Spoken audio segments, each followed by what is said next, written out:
Ay, ay,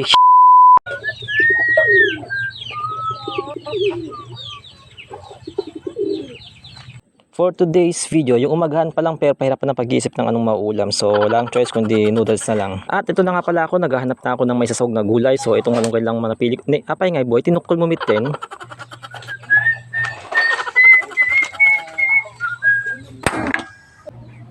Habang kumukulo-kulo nga pala itong noodles na ito, naisipan ko lagyan ng itlog. At tara na nga sa labas para kumuha ng itlog. Hanap tayo ng manok na may itlog. Ito ang napili kong manok, pero feeling ko, ay bakit dalawa kayo dyan ay? Ang problema ko ngayon is parang masungit yung manok ay magbigay, parang gusto akong tukahin. So pili team aboy hanggang kapoy-kapoy. At ito na nga nagtatimingan kami ng manok kung paano ko siya kukuha ng itlog.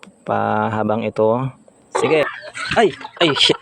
Kaya nag-decide na lang ako sa iba ako maghahanap ng itlogan. Pero walang mga itlog dito. Ano nangyari sa mga manok na yan? Ala, birukin boy, birukin. At yun, maghanap tayo ng itlog kung saan ba nag-itlog yung mga manok na yun, nagtatago pa. Ayun, dito sa basurahan, feeling ko may itlog dito eh.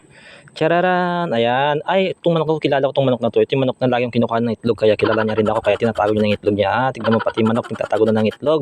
Pero for today's video, madadali ang itlog ka para may laok yung noodles natin. Ayo.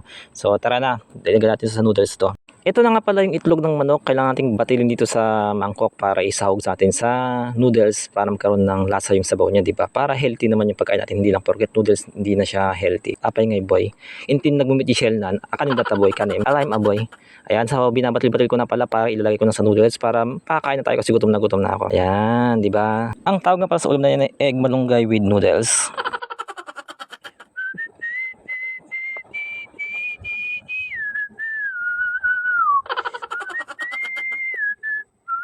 At ito na nga pala ako, kakain na ako. Ala, naka-chopstick? Agbala ka ba? Agbala ka? Tapos, hala, patin na po, tinapstick, ala, agbala.